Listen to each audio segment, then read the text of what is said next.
दोस्तों नमस्कार। स्वागत आपका हमारे यूट्यूब चैनल सब स्टाफ टू क्लर्क प्रमोशन में। आज की जो क्लास है सेम एमसीक्यू प्रैक्टिस सेट जो कि लगातार आपके लिए लाया जा रहा है। फिर आपको एक बार आज बता दूं टैगलाइन, अब की बार क्लर्क पार। लगातार प्रैक्टिस सेट के साथ जुड़े रहिए अगर आपको प्रमोशन लेना है या आपको क्लर्क बनना है। तो आज है, अभी से तैयारी करोगे तो पेपर के समय कोई भी दबाव नहीं आएगा और कैशियर की कुर्सी आराम से मिल जाएगी। तो आज से जुड़िए हमारे साथ और लग जाइए टारगेट और पढ़ाई में, ताकि आपको कोई भी समस्या न आए। तो आज का सेशन शुरू करते हैं और आज का पहला क्वेश्चन आपकी स्क्रीन पर ये रहा। आज भी केवल सब स्टाफ टू क्लर्क के लिए ही क्वेश्चन लाए जा रहे हैं बस। बाकी किसी और स्केल 1 क्लर्क 2 स्केल 1 के लिए कोई क्लास नहीं है।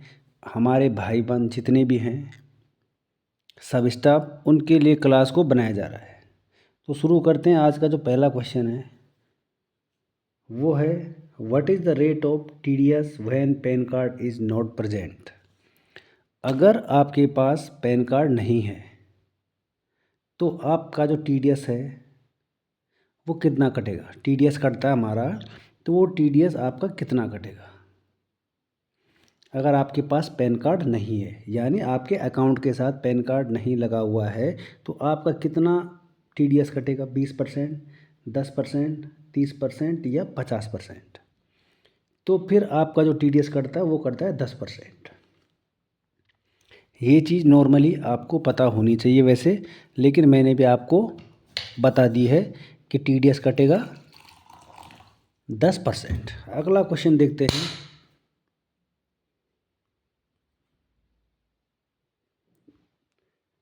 Which of the following allowed nomination. इनमें से कौन है जो नॉमिनेशन के लिए अलाउड है। ट्रस्ट, जैसे कोई ट्रस्ट होता है वो क्या नॉमिनेशन के लिए अलाउड है। सोल प्रोप्राइटर, क्या ये नॉमिनेशन के लिए अलाउड है। या प्राइवेट लिमिटेड कंपनी या पार्टनरशिप। तो इसमें तीन तो सेम है। कोई कंपनी हो गया, कोई फर्म हो गया, कोई ट्रस्ट हो गया, ये किसी का नॉमिनेशन नहीं बन सकते। तो इसका जो राइट आंसर है सोल प्रोप्राइटर, इसका राइट आंसर है ऑप्शन नंबर 2 सही आंसर है।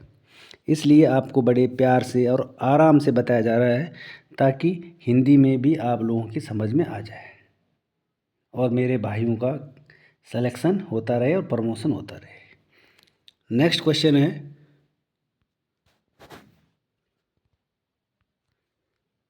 What is the minimum percent target for finance to women under NULM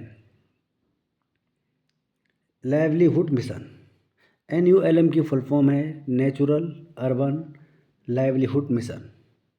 कि इसके अंडर महिलाएं होती है जो, ठीक है, उनको कितना परसेंटेज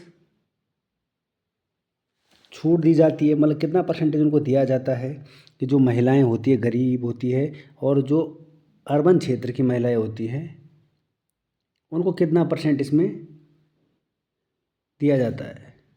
10%, 30%, 50 या 25। तो इसमें दिया जाता है 30% महिलाओं को मिनिमम दिया जाता है। 30 से ऊपर दिया जाता है बाकी, लेकिन 30 से नीचे नहीं दिया जाएगा। ठीक है भाई। किसी को घर देना हो, किसी को कुछ देना हो, तो जो वैसी महिलाएं हैं गरीब घर की, तो उनके लिए ये चीज़ें लागू होती है। नेक्स्ट क्वेश्चन है, ऑन विच अमाउंट PPS। इनमें से कौन PPS अकाउंट है। On which amount PPS is mandatory. इसमें से कौन सी जो अमाउंट है वो ज़रूरी है। और पीपीएस की जो फुल फॉर्म है पॉजिटिव पे सिस्टम, इसलिए आपके लिए यहीं पे लिखा जाता है पूरी full form.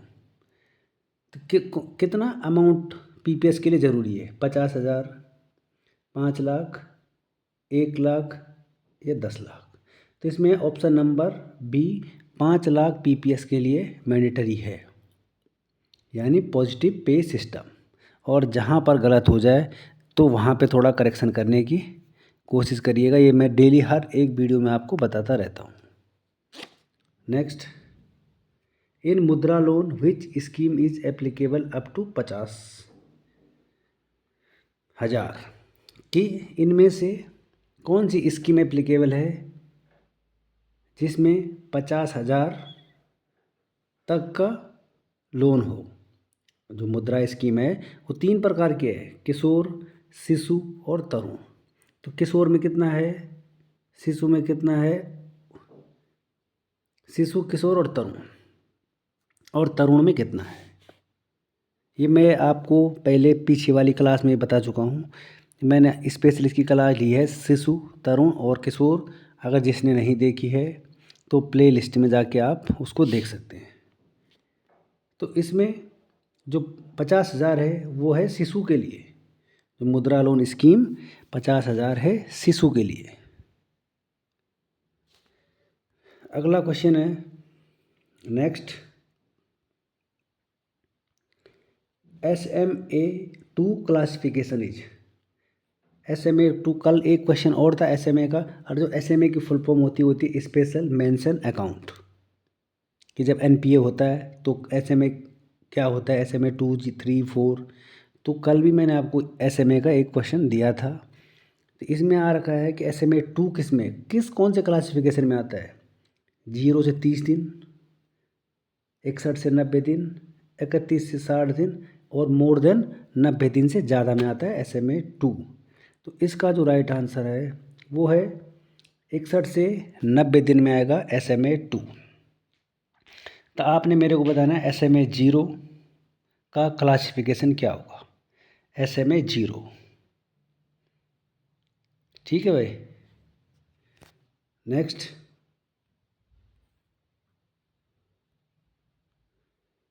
What is the minimum and maximum tenure for NRE? NRE का मिनिमम टेन्योर कितना है, मिनिमम और मैक्सिमम? NRE की जो फुल फॉर्म है non resident extend. Non resident extend NRE की फुल फॉर्म है। तो इसका टेन्योर कितना है? 1 से 5 साल तक, 1 से 10 या 3 से 10 या 5 से 10 होगा लास्ट वाला। तो इसका जो राइट आंसर है वो है 1 से 10 साल तक है NRE का जो टर्नओवर है, मतलब टाइम पीरियड या समय कितना, अवधि 1 से 10 साल तक है। Next, which loan is called clean note? इनमें से निम्नलिखित में से अगर मैं उसको हिंदी में बताऊं तो निम्नलिखित में से कौन सा एक क्लीन नोट लोन है? कौन सा एक क्लीन नोट लोन है? Cash credit, personal loan, working capital या ओवरड्राफ्ट लिमिट? तो जो क्लीन नोट लोन है वो है पर्सनल लोन। इम्पोर्टेंट है, मार्क कर लेना इसको। जो क्लीन नोट लोन है वो पर्सनल लोन को ही क्लीन नोट लोन कहा जाता है। Next, FASTag damage and issue charges. अगर फास्टैग आपका डैमेज हो जाता है और अगर उसको इशू चार्जेस क्या क्या होंगे उसके, ठीक है। अगर आपका डैमेज हो जाता है या कुछ हो जाता है, इशू करना है तो क्या है, 50 rupees plus conveyance charge, 100 rupees plus conveyance charge, 200 रुपये प्लस कन्वेंस चार्ज, यहाँ पर सर्च गलत लिखिए, चार्ज होता है, और 500 रुपये प्लस कन्वेंस चार्ज। तो इसका राइट आंसर है 100 रुपये और conveyance charge damage and issue charge में लगते हैं। फास्टैग भी हमारे पेपर में आता है। फास्टैग थोड़ा बहुत एक बार फास्टैग को भी देख के जाएं। Next,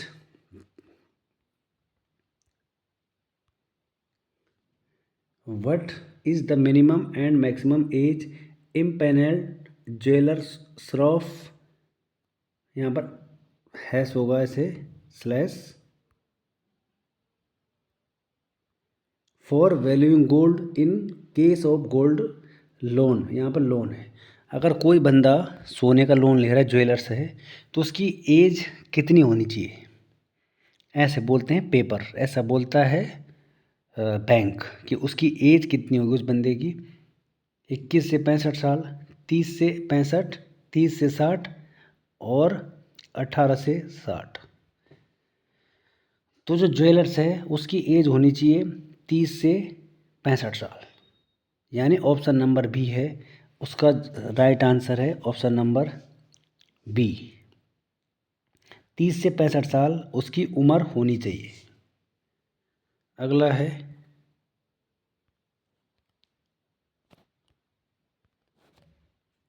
which of the following is not a feature of wilful defaulter.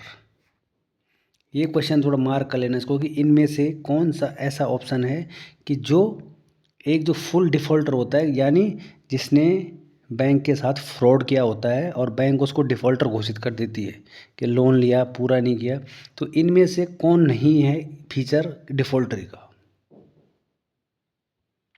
पहला ऑप्शन है कैपेबल बट नॉट पेइंग, कि जिसने लोन लिया या जिसने रुपए लिए वो कैपेबल तो है लेकिन पेमेंट नहीं कर रहा है, तो वो तो डिफ़ॉल्टर होगा। ठीक है, सिपोनिंग ऑफ फंड्स, वो डिफ़ॉल्टर होगा।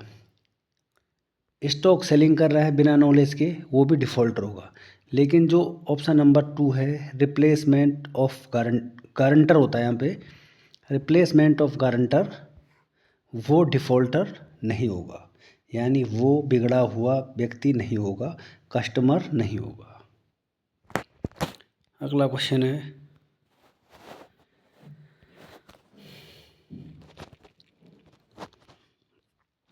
Currency chest transaction to be reported to RBI daily basis on CYMCC portal by, कि मतलब आप करेंसी चेस्ट में हो और करेंसी चेस्ट की रिपोर्ट आरबीआई को डेली बेसिस पे एक पोर्टल आता है CYMCC पोर्टल, कितने बजे तक उसको सबमिट करनी होती है या उसको देनी होती है, 5 बजे तक, 7 बजे तक, 6 या 4 बजे तक। तो उसको देनी होती है 7 बजे तक, उसका जो पोर्टल है ना CYMCC पोर्टल में। लेकिन अब आरबीआई ने टाइम बढ़ा दिया है और शाम को 7:30 तक कर दिया है उसका टाइम, लेकिन फ़िलहाल आप 7 बजे ही पर ही अटल रहें कि टाइम 7 बजे तक ही है। नेक्स्ट,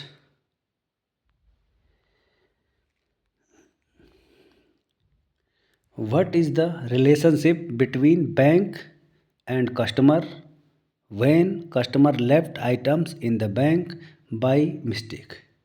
ये रिलेशनशिप वाला क्वेश्चन 101% आएगा। एक NI वाला नेगोशिएबल इंस्ट्रूमेंट और एक रिलेशनशिप वाला, ये तो आप कोई सा भी एग्ज़ाम दे दो उसमें 101% आएगा।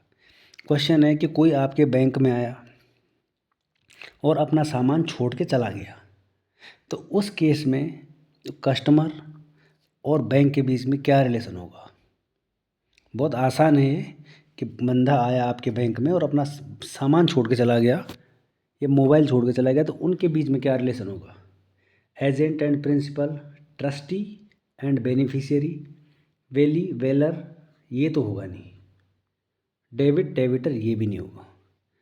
बैंक होता है ट्रस्टी और जो कस्टमर होता है उसको बोलते हैं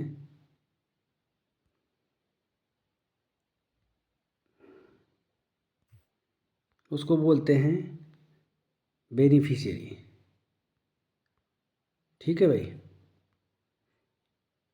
जो कस्टमर होता है उसे बोलते हैं ट्रस्टी और कस्टमर को बोलते बेनिफिशियरी और बैंक को बोलते ट्रस्टी। बोलते इसलिए हैं कि उसका तो मोबाइल गुम हुआ था, उसको बेनिफिट हो गया और उसने बैंक पे भरोसा किया तो उसको कहते हैं ट्रस्टी।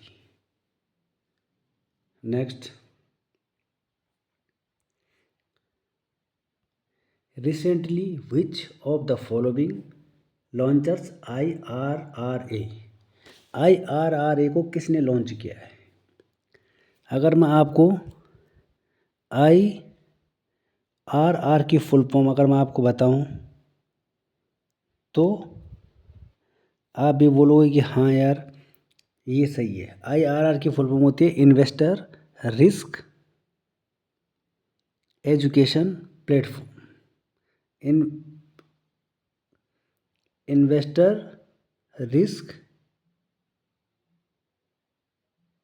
यही इसकी फुल फॉर्म है। थोड़ा ये गलत है, आप उसको देख लीजिएगा। इसकी जो फुल फॉर्म है वो थोड़ा गलत फीड हो गई है, लेकिन जो क्वेश्चन है कि IRRA को किसने लॉन्च किया है, इसको मैं कल आपको नेक्स्ट वीडियो में बता दूंगा, क्योंकि गलत थोड़ा लिखी गई है। तो इसलिए इसको किसने लॉन्च किया है? RBI ने, सेबी ने, या नाबार्ड ने, या NI ने? तो इसको लॉन्च किया सेबी ने, security exchange board of India, जिसका हेडक्वार्टर मुंबई में है। डेली बताता हूँ मैं ये चीज़ तो, ठीक है। नेक्स्ट,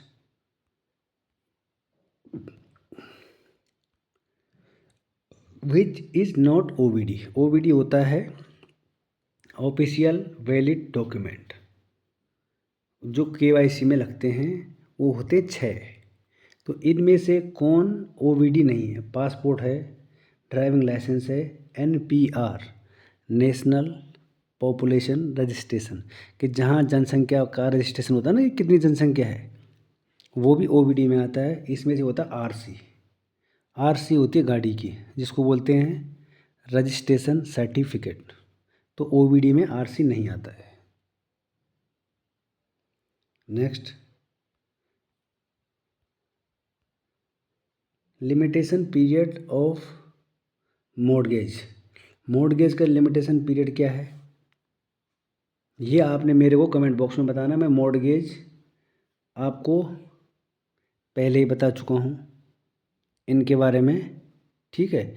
तो आपने मेरे को बताना है कि मॉर्गेज का लिमिटेशन पीरियड कितना है।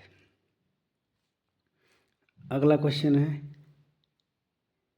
इन टर्म ECS में C की स्टैंड फॉर्म क्या है? कस्टमर, क्लियरिंग, केयर या क्लस्टर? तो C की जो फुल फॉर्म होगी वो होगी कस्टमर। तो ECS की फुल फॉर्म होती है इलेक्ट्रॉनिक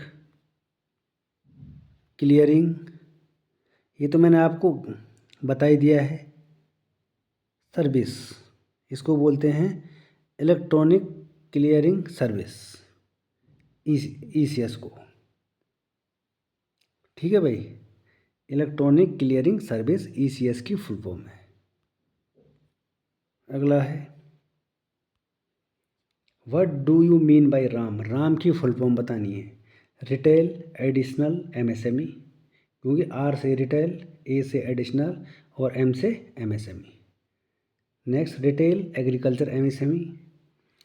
थर्ड है रिटेल अकाउंट MSME। और फोर्थ है रिम्बर्समेंट अकाउंट MSME। तो इसका राइट आंसर है option number 2, retail agriculture MSME। अगला,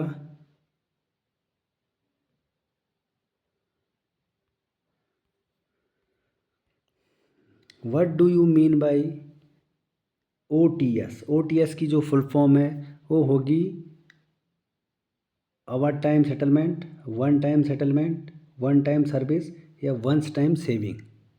तो OTS की जो फुल फॉर्म होगी वो होगी one time settlement, one time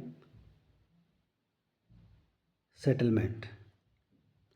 शायद एक क्वेश्चन छूट रहा है, मेरे को ऐसे लग रहा है।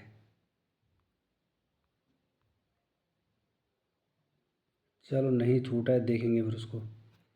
नहीं छूटा है क्वेश्चन। और आज का लास्ट है, what is the full form of LTV ratio? LTV ratio की जो फुल फॉर्म है वो क्या होगी? Lean to value, loan of value, loan of virtual और लीवरेज ऑफ वैल्यू। तो इसकी जो फुल फॉर्म है वो है लोन ऑफ वैल्यू। आज 2-4 क्वेश्चन थोड़ा कम रह गए हैं, तो इसके लिए माफ़ी चाहते हैं। और हाँ, अगर आप लास्ट में भूल जाते हो कि चैनल को लाइक भी करना है और सब्सक्राइब भी करना है, तो मेरी आपसे ये गुजारिश रहेगी कि आपका सपोर्ट बना रहे।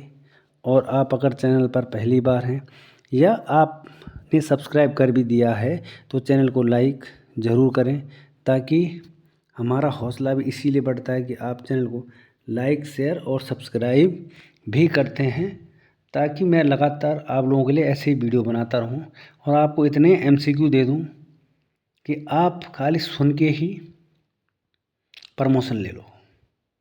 और जब आपका प्रमोशन हो जाता है तो मेरे को ज़रूर कमेंट बॉक्स में लिखना कि सर हमारा हो गया है। और खैर मेरी क्लास ही कम हुई है अभी, तो अभी तो मैं बोल नहीं सकता कि आपका मेरी वजह से होगा। और आप जहाँ भी पढ़ रहे हैं अच्छा पढ़ें और ध्यान से पढ़ें और लगन से पढ़ें। और अगर कोई गलती हो तो क्षमा कर दीजिएगा। और चैनल को लाइक, चाहे आप मेरे स्टूडेंट हैं, चैनल को लाइक ज़रूर कीजिएगा, क्योंकि मेरे उसमें व्यूज़ तो बहुत सारे आते हैं, बहुत सारे लोग देखते हैं उसको, लेकिन क्या कमी रह जाती है थोड़ा आप उसको भी बताइएगा। और फिर मिलते हैं एक और नई वीडियो के साथ। तब तक के लिए थैंक यू, धन्यवाद।